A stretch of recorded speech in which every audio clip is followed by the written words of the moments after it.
Hi Pisces, this is Jav. Welcome po sa ating channel. By the way, Pisces, this is your weekly Gabay Tarot reading from November 17 to 23, 2025. Gamitin ang reading na ito bilang gabay lamang kung naka-resonate kayo, comment down. Tandaan Pisces, ito ay general reading. Kunin niyo lang po kung ano ang naka-resonate sa iyo. This is for you, Pisces.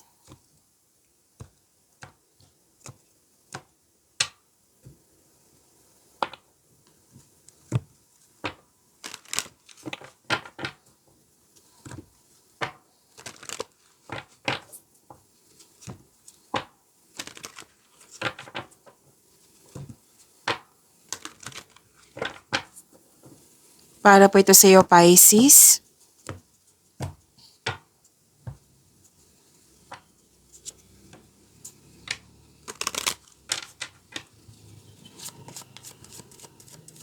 Angel number para kay Pisces ngayong November 17 to 23, 2025.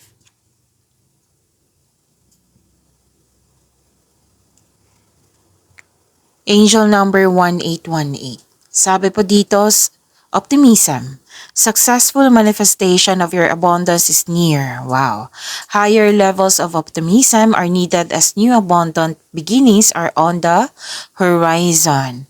Brighter days always come after the darkest of nights. To attract more blessings, let us say the power affirmation. Let us say, everything is in perfect order as I enter into this next chapter of my journey and connect to the abundance that is near. So this is angel number 1818. This is a powerful sign of success, prosperity, and financial abundance. Sinabi dito na nasa horizon na yung abundance. Kung nahihirapan kayo ngayon, huwag kayong mag-alala kasi sinabi dito, the brighter days always come after the darkest of nights. So nasa horizon na, may perfect situation na magaganap. Ito yung sinabi kanina, success, prosperity, and financial abundance. So, it suggests that your hard work is paying off. Suggesting that your hard work is paying off. And new financial opportunities are on the horizon. Okay? So, this is new beginnings, lalo na sa love and relationship po. And be open sa pag-meet ng bagong tao. Advice ng angel number 1818 dito. So this is also a message from your angels to stay positive or maintain faith. Okay? Stay positive and maintain faith and trust in the positive outcomes of your efforts. So this is angel number 1818. Ang ganda. Claim niyo po.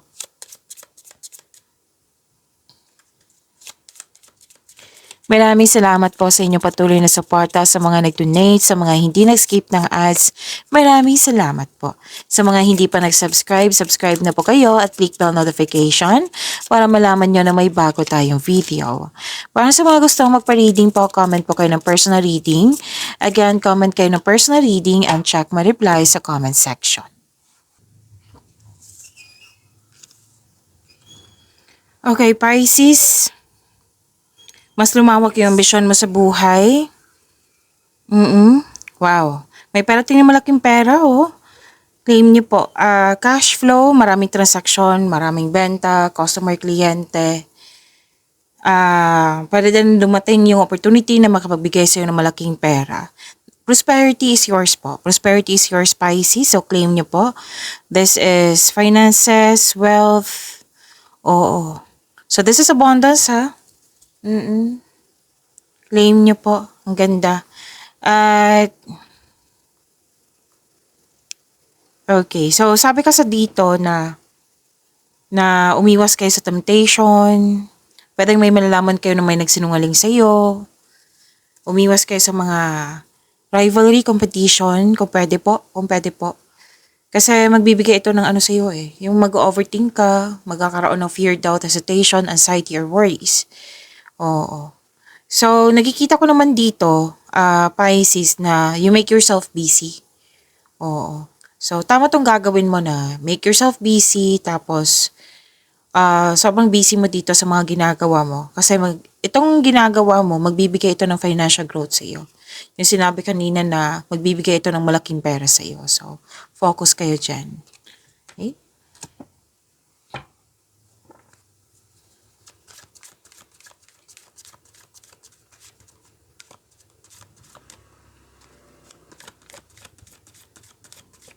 Energy po ni Pisces ngayong November 17 to 23, 2025.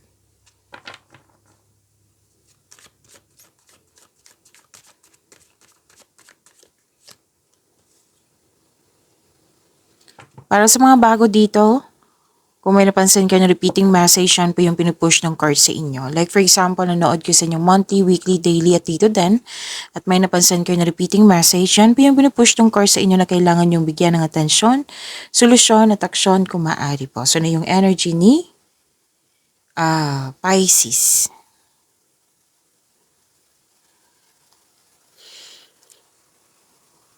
New beginning. Pisces. Nag-receive kayo ng maraming ideas. This is clarity also. Nagkaroon ng determination. Maraming ideas na agad mong binigyan ng aksyon para magkaroon ng maagang resulta. May magaganap na importanteng pag-uusap or confrontation sa isang tao. Ang advice ng card nyo dito na makinig sa inyong intuition kasi ito yung magagabay sa iyo sa susunod na hakbang ng pagkilos. Oo, ito yung magtuturo sa iyo sa right path patungo sa success. Napansin ng mga tao na magaling ka na sa inyong communication skills, magaling ka sa communication skills mo at napansin mo rin.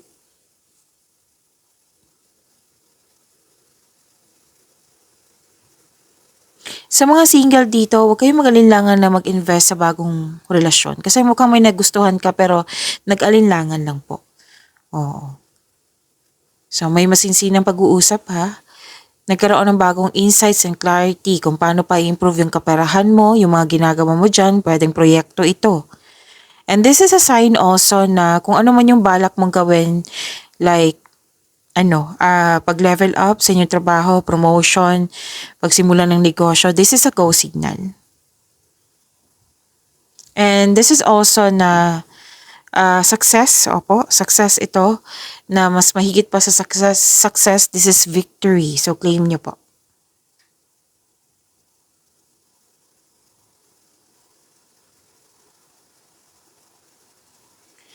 You're building stability, conserving resources, posibleng may regalo, alok, or pamanang parating.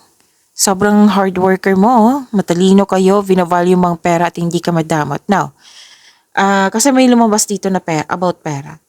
Listen, ang ganda, financial stability, yes.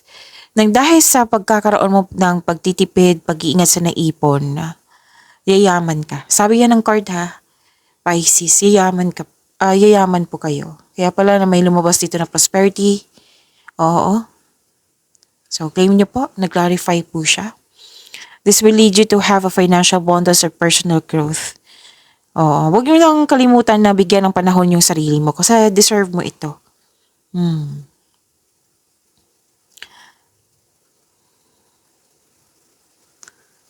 Okay, so very conservative ka sa money mo at investment. Sobrang ingat talaga, oh. Sa relasyon, sa buhay pag-ibig, dalawang card mismo nagsabi dito na sense of stability, yan yung gusto mo, yan yung iprayo mo. Like, pagiging handa sa future. Oo, bago pumasok sa buhay pag-ibig. Oo, sa mag-asawa dito, sa mga relasyon project to, na malapit yun ng maipon yung gusto nyong bilhin or gusto nyong, may nakita rin akong property dito eh.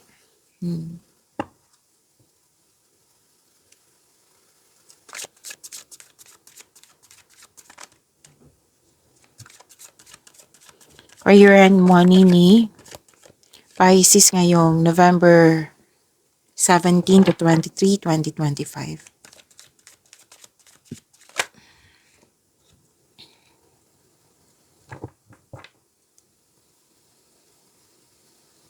May dumating na opportunities, na kailangan gumawa ng best choice, best decision. Malalim yung iniisip mo dito eh. And maraming ideas, which is clarify na naman dito, di ba? Maraming ideas. Inspired kayo ngayon, may plano kayong magdagdag investment para magkaroon ng financial growth. So, mas lumawak yung ambisyon mo sa buhay, which is sinabi kanina dito. Tandaan nyo, sinabi dito kanina. And Oo, plano ito para pandagdag investment para sa pag-level up sa promotion. Which is sinabi naman ng energy cards mo dito na may go signal na i-go mo na yung matagal mo ng plano sa pag-level up or sa pagkakaroon ng negosyo.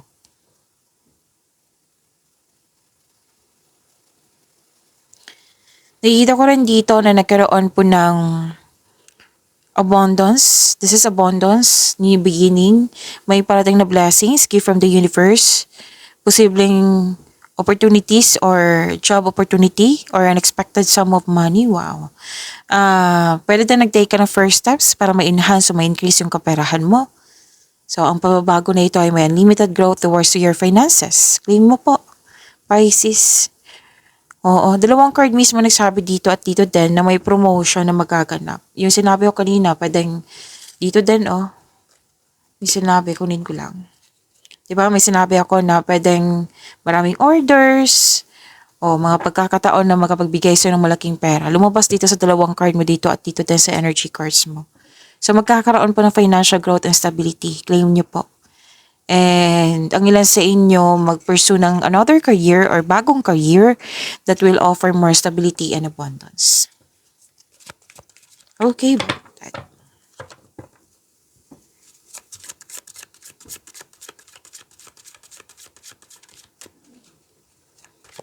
Love, self-love, partnership, and romance ni Pisces.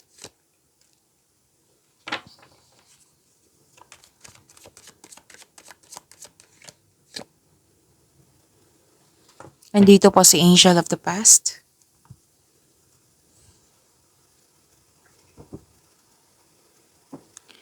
Nakita ko dito, nagkaroon ng pagkakaisa. Ipakilala mo na yung partner mo sa grupo ng tao. Masaya ka kasi very supportive yung family and friends mo. Kung single ka, may mamimit kang tao, pwedeng ka-date mo ito. Or kaibigan mo na handang makinig sa'yo. May outing dito may ganap na reunion. Pagkakaisa.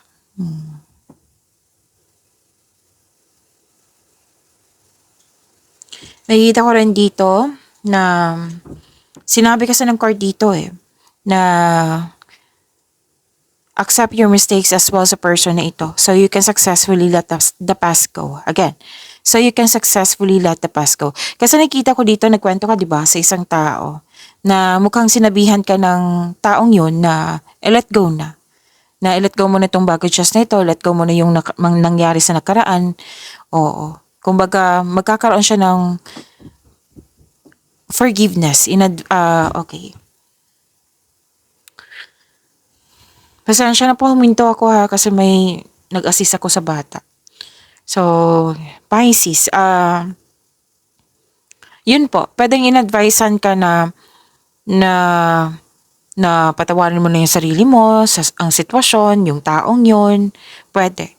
Kasi nag-usap kayo ng isang tao na malapit sa iyo. Or di kaya may balak kang bumalik sa kanya, itong past person, para humingi ng tawad or mag-put ng closure. Or di kaya siya. Siya, yung taong yung kinikwento mo.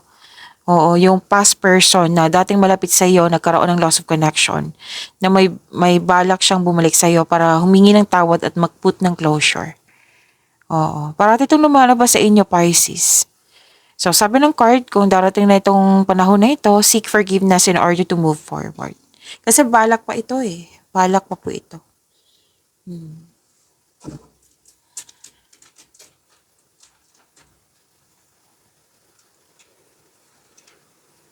Nakikita ko rin dito na you have a wonderful romance, loving, maalaga at compassionate partner. Marunong magbalanse sa kanyang emotion. May nakita ko dito nanganak, nag-aalaga ng baby, nagkaroon ng time sa pamilya, sa mga bata po. Pag-aalaga kasi itong nakikita ko dito. Nagkaroon ng time sa mga bata, dalawang card mismo nagsabi na sobrang saya mo kasi nagkaroon ka ng time sa kanila or pwede din nagkaroon ka ng time sa iyong inner child. Oo. Pag-imanin niyo po yung blessings na binigay sa inyo, Pisces. See you tomorrow. Maraming salamat po.